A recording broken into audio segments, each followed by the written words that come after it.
بسم اللہ الرحمن الرحیم۔ معزز ناظرین السلام علیکم۔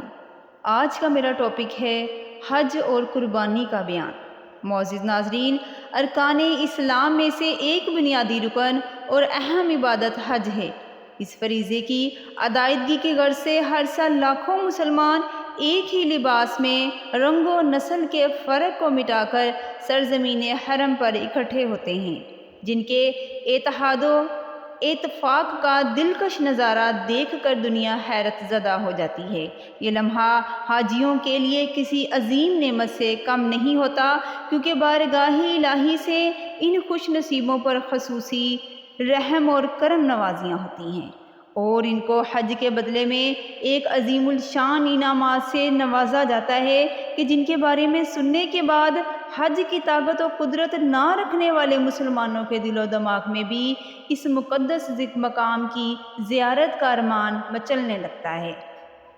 آئیے حج کے فضائل پر احادیث مبارکہ سنتے ہیں۔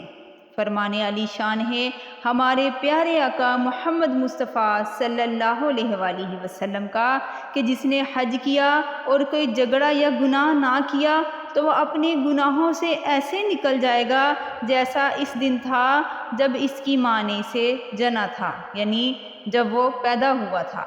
اور ایک فرمان مصطفیٰ ہے کہ حج کیا کرو، کیونکہ حج گناہوں کو اس طرح دھو دیتا ہے جیسے پانی میل کچیل کو دھو دیتی ہے۔ بے شک سبحان اللہ۔ تو معلوم ہوا کہ ماہ ذی الحجۃ الحرام بڑی عظمت و شان والا مہینہ ہے۔ ہمیں اس ماہ مبارک کا احترام کرتے ہوئے اپنی آخرت کی بہتری کے لیے نیک اعمال کرنے چاہیے، بالخصوص اس کے پہلے عشرے میں خوب ذوق و شوق کے ساتھ عبادت کرنی چاہیے۔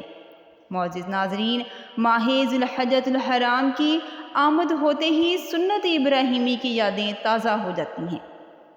ہر سال لاکھوں مسلمان اس ماہ مقدس میں اللہ تبارک تعالیٰ کے حکم کی بجا آوری اور سنت ابراہیمی اور سنت مصطفیٰ کی ادائیگی کے لیے کمر بستہ دکھائی دیتے ہیں۔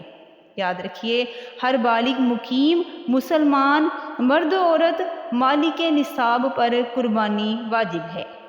مالک نصاب ہونے سے مراد یہ ہے کہ اس شخص کے پاس 52.5 تولے چاندی یا اتنی مالیت کی رقم یا اتنی مالیت کا تجارت کا مال یا اتنی مالیت کا حاجت اصلیہ کے علاوہ سامان ہو، اور اس پر اللہ پاک یا بندوں کا اتنا قرض نہ ہو جسے ادا کر کے ذکر کردہ نصاب باقی نہ رہے۔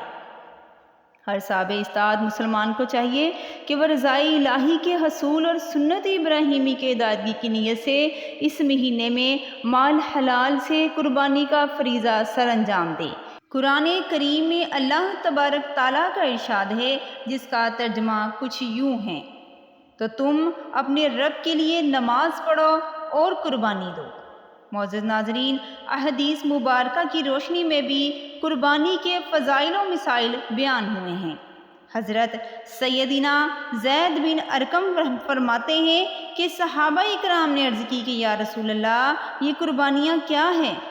تو آپ صلی اللہ علیہ وآلہ وسلم نے ارشاد فرمایا کہ تمہارے باپ ابراہیم علیہ السلام کی سنت ہے۔ صحابہ اکرام نے عرض کی کہ یا رسول اللہ صلی اللہ علیہ وآلہ وسلم، ان میں ہمارے لیے کیا ثواب ہے؟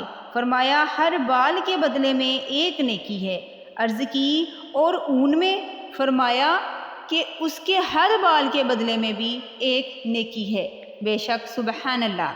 نبی اکرم صلی اللہ علیہ وآلہ وسلم نے اپنی پیاری بیٹی حضرت سیدنا فاطمہ الزہرا رضی اللہ تعالیٰ عنہا سے فرمایا کہ اے فاطمہ، اپنی قربانی کے پاس موجود رہو، کیونکہ جیسے ہی تمہارے قربانی کے خون کا پہلا قطرہ گرے گا تمہارے سارے گناہ معاف کر دیے جائیں گے۔ سبحان اللہ۔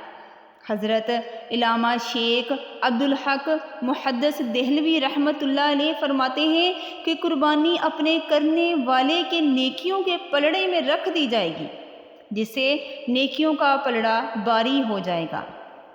حضرت مولا علی قاری رحمۃ اللہ علیہ فرماتے ہیں پھر اس کے لیے سواری بنے گی جس کے ذریعے یہ شخص بآسانی پل صراط سے گزرے گا۔ اور اس جانور کا ہر عضو مالک کے یعنی قربانی پیش کرنے والے کے ہر عضو کے لیے جہنم سے آزادی کا فدیہ بنے گا۔ بے شک سبحان اللہ۔ معزز ناظرین، اللہ تبارک تعالیٰ سے یہ دعا کرتے ہیں کہ اللہ تبارک تعالیٰ ہمیں بھی حج و عمرہ اور قربانی کی سعادت نصیب فرمائے، اور ہمیں بھی اپنے نیک بندوں کے صدقے ہمارے سارے گناہوں کو معاف فرما دے۔ آمین ثم آمین۔ جزاک اللہ۔